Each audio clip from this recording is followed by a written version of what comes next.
Então, Melvis, com a palavra, por favor.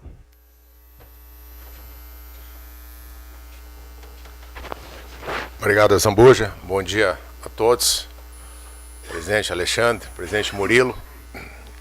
Esses dias têm sido... Ontem estivemos juntos lá no STIC, no Sindicato de Indústria e Construção Civil, os trabalhadores de construção civil, né? Ontem estive com o Alexandre no programa do Milton, na Bandeirantes, né?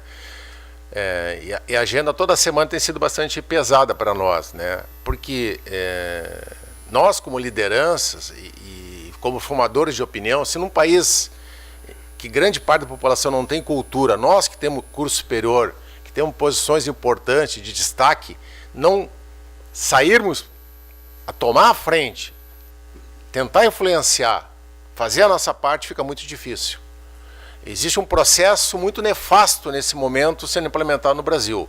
Eu sempre disse, eu me considero uma pessoa politicamente de esquerda, né? Mas eu sempre digo, o problema não é tu ser governado por uma direita, o problema é tu ser governado por uma direita entreguista.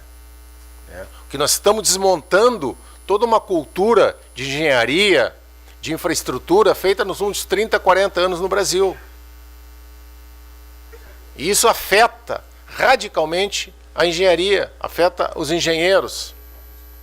Nós aqui no Rio Grande do Sul hoje, num processo que a gente não consegue interlocução, e ontem eu disse na Rádio Bandeirantes, quem é que pensa esse programa no Rio Grande do Sul de privatização? Tu não consegue o diálogo com o outro lado, as pessoas não aparecem. Porque a gente gostaria de ter um debate franco, aberto, para poder discutir. Então, porque 70% do mercado de distribuição de energia elétrica é no mundo de uma estatal chinesa. O negócio não é bom para nós, mas é bom para uma estatal chinesa. E se força de forma para que esse restante também seja passado, provavelmente, para o capital chinês, né? E, ao mesmo tempo, a ANEEL, eu tenho dito até um termo bastante duro, né? Ela baixa uma resolução que é pornográfica e proíbe os leilões de termoelétricas e coloca a CRM à venda. Quer dizer, o ativo da empresa são suas reservas de carvão. Se não tem mercado, quanto é que vale essa empresa? Isso a engenharia tem que fazer essa discussão. Nós não podemos passar batido numa história dessas, passar omissos, né? É óbvio que o que vai acontecer na frente todos nós sabemos. Depois que a CRM for privatizada ou vendida, esperamos que isso não seja feito, essa restrição de leilões e de implementação de novas termoelétricas vai ser suspensa, vai ser retirada. E os ativos vão lá para cima de novo. Quer dizer, são jogadas pensadas. Então nós temos que estar preparados para fazer esse enfrentamento, fazer essa discussão pontual com esse projeto. Ontem nós fomos surpreendidos até no programa lá, deu na Voz do Brasil, que o Brasil vai importar engenheiros espanhóis. Digo, só se forem para aprender conosco. Os engenheiros, eu não pude ver a notícia, nem o Alexandre, né, mas disse que na Voz do Brasil nós somos surpreendidos por esse tipo de notícia. Então, é importante, então, nesse momento muito difícil para a engenharia brasileira, né, um país que ano passado nós investimos 150 bilhões em infraestrutura nesse país, 150 bilhões. E pagamos 800 bilhões de reais para a rolagem da dívida pública interna. Vocês sabem o que é isso? Um país que dá um espaço imenso para a Operação Lava Jato e tem que ser combatida a corrupção, né? Podemos discordar da forma como está sendo feita, né? E que se diz que a Lava Jato conseguiu recuperar 4 bilhões de reais. E há 15 dias atrás, 5 pessoas nomeadas, que ninguém sabe quem é. Eu duvido que alguém de vocês aqui saiba o nome de uma dessas pessoas que compõem o CARF, deram uma isenção de 25 bilhões para o Itaú, na incorporação do Unibanco. 25 bilhões nós resolvemos por de infraestrutura do Rio Grande do Sul por 10 anos. Talvez mais até, né? 25 bilhões. Uma decisão administrativa que os técnicos da Receita disseram tem que pagar 25 bilhões de imposto, né?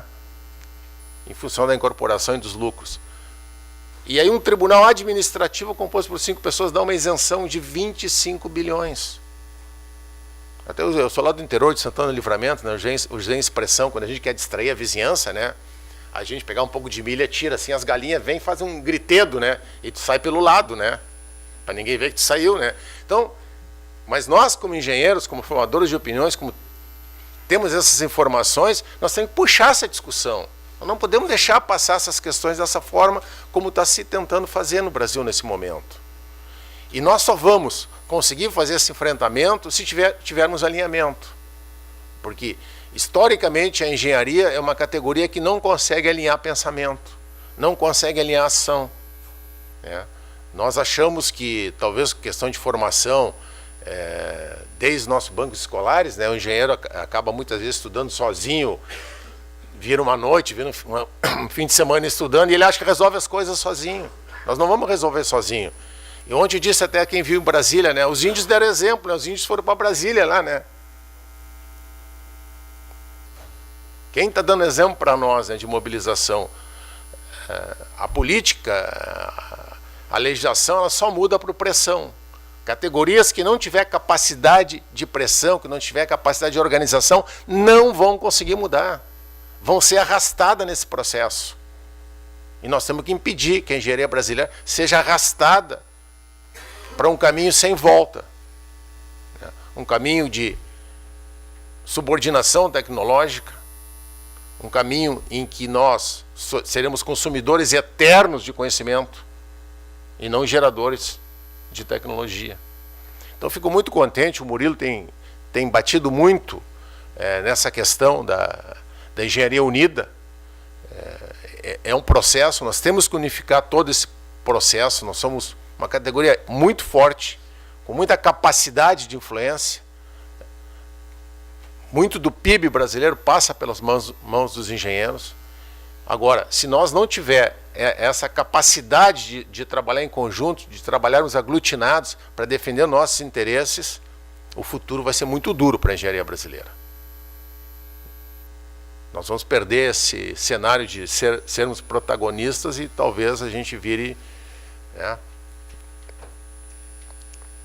uma posição secundária, né, em que nós vamos ser orientados e conduzidos por processos externos ao Brasil em termos de tecnologia. Então, nesse momento, e nós temos ainda mais 1 ano e meio, talvez, de governo Temer, um governo que, quando se diz que se tirou a Dilma, né, se tirou a Dilma por questão de corrupção. Mas quando se tirou a Dilma, não se deu uma carta branca para mudar a política econômica brasileira, né?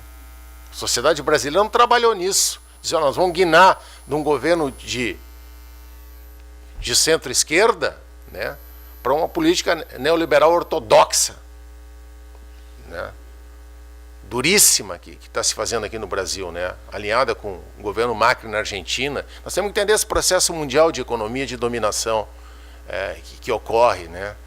Então é um processo muito duro, né, pessoal, em que nós estamos aqui fazendo uma reforma previdenciária, uma reforma trabalhista, sem atacar os grandes privilégios.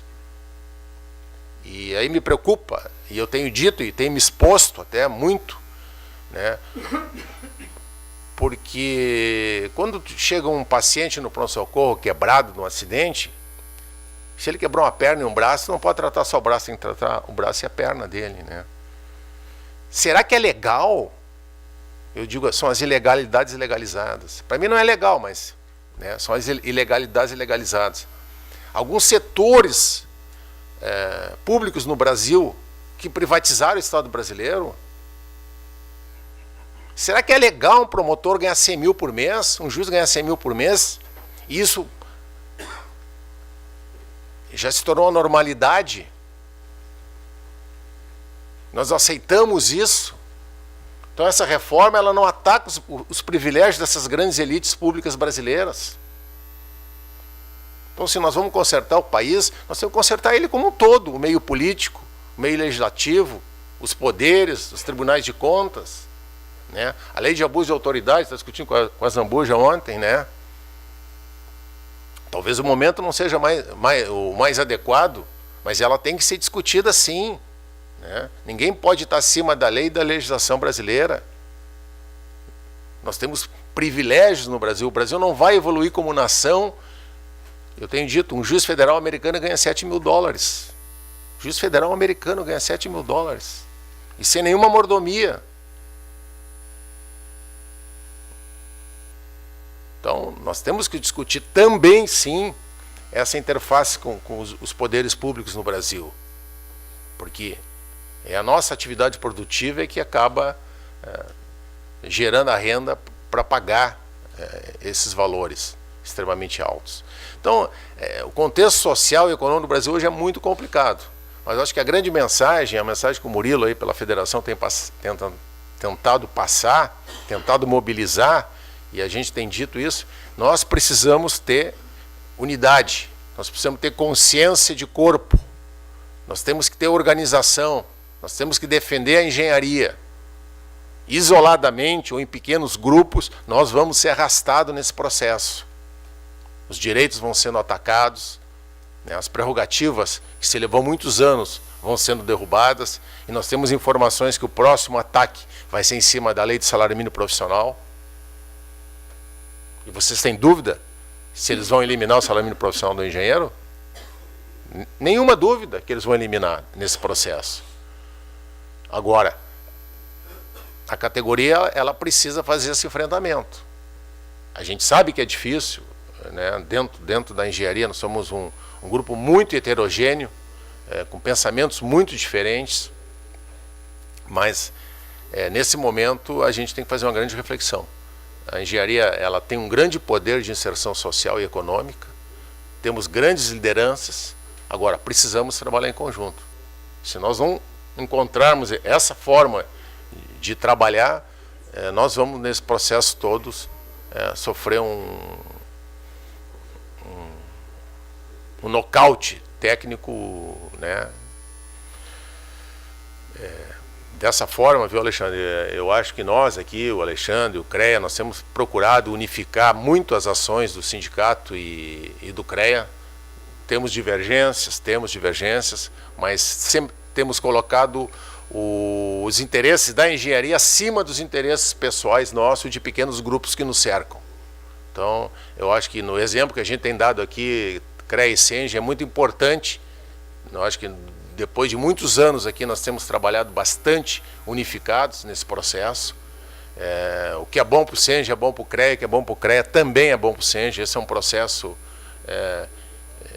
muito importante para todos nós. Então,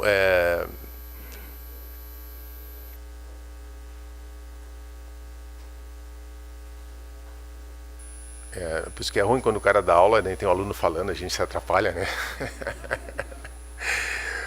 Mas não vou me estender muito. Então, pessoal, eu acho que esse é um processo que nós estamos iniciando. O caminho ainda é muito duro daqui para frente, e a engenharia precisa ter essa consciência de grupo. Então, esse é o apelo que eu faço. Eu acho que o Murilo na federação está tentando fazer esse trabalho a nível nacional, tem viajado de forma incessante, né? Nós temos muita pouca inserção parlamentar, né?